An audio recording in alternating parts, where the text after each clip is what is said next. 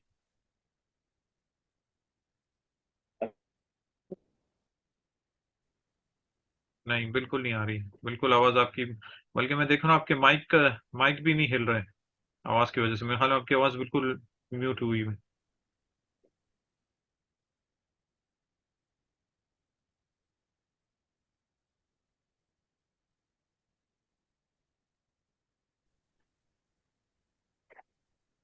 جی،